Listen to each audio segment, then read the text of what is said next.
बिस्मिल्लाहिर्रहमानिर्रहीम।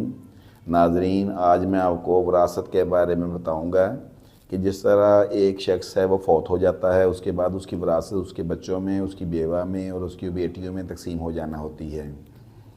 तो बाज़ का ऐसा भी होता है कि वारसों में से एक वारस कहता है कि मैंने अपना हिस्सा नहीं लेना है, वो अपना हिस्सा छोड़ देता है।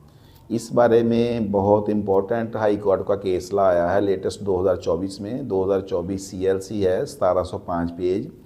हाई कोर्ट ने इस बारे में बहुत अच्छे तरीके से और बहुत आला तरीके से बयान किया है कि ये उस वक़्त जायज़ है, मिसाल के तौर पे, कि एक शख्स है अपनी विरासत से किनारा कशी कर रहा है, यानी एक शख्स है वो कह रहा है कि मैंने अपनी विरासत का हिस्सा नहीं लेना है। यानी इसका मतलब ये है कि उसका हिस्सा जो है, उसके जो दूसरे बहन भाई होंगे, उसकी जो वालदा होगी या जितने भी फौत होने वाले के बच्चे हैं, वो उन तमाम में वो कहते हैं कि अगर उसका हिस्सा बराबर अगर तमाम लोगों में तकसीम होगा तब उसका जो फेल जायज़ गिना जाएगा अगर वो अपना विरासत का हिस्सा छोड़ रहा है।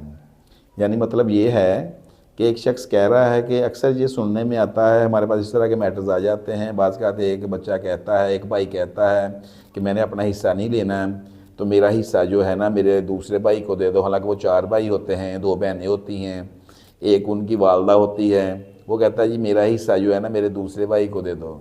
यानी ए कह रहा है बी को दे दो।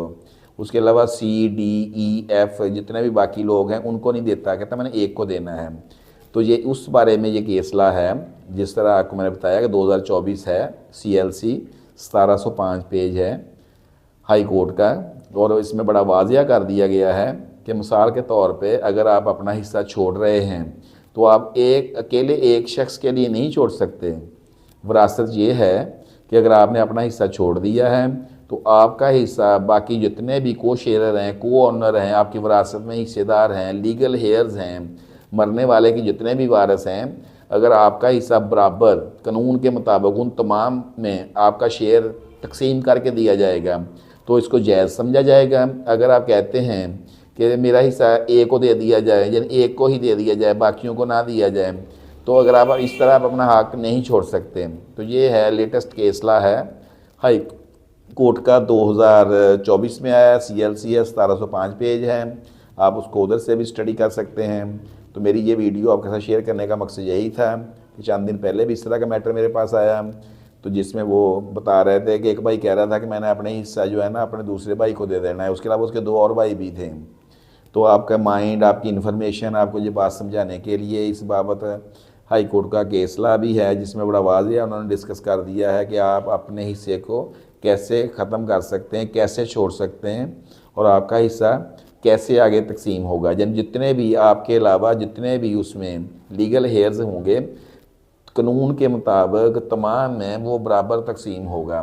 तो अगर इस तरह होता है तो उसको हाई कोर्ट ने कहा है कि ये जायज़ फेल है, अदरवाइज़ उसको इलीगल एक्ट कंसीडर किया जाएगा, उसको आप चैलेंज कर सकते हैं। Thank you. इस वीडियो का आपके साथ शेयर करने का मकसद यही था कि आपका एक कंसेप्ट क्लियर हो जाए। अगर बहन भाइयों में इस तरह का इशू बन जाता है विरासत का, तो ये केसला भी आपको मदद देगा।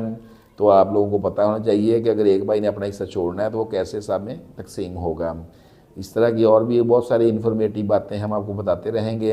हमारा चैनल अस्सलाम law with advocate Kashif subscribe करें, और हमारे जो हैं इस तरह के और भी बहुत सारे वीडियोज़ हैं जो इन्फॉर्मेटिव हैं, आप लोगों को काम आएंगे, देखते रहें। थैंक यू, शुक्रिया, अल्लाह हाफिज़।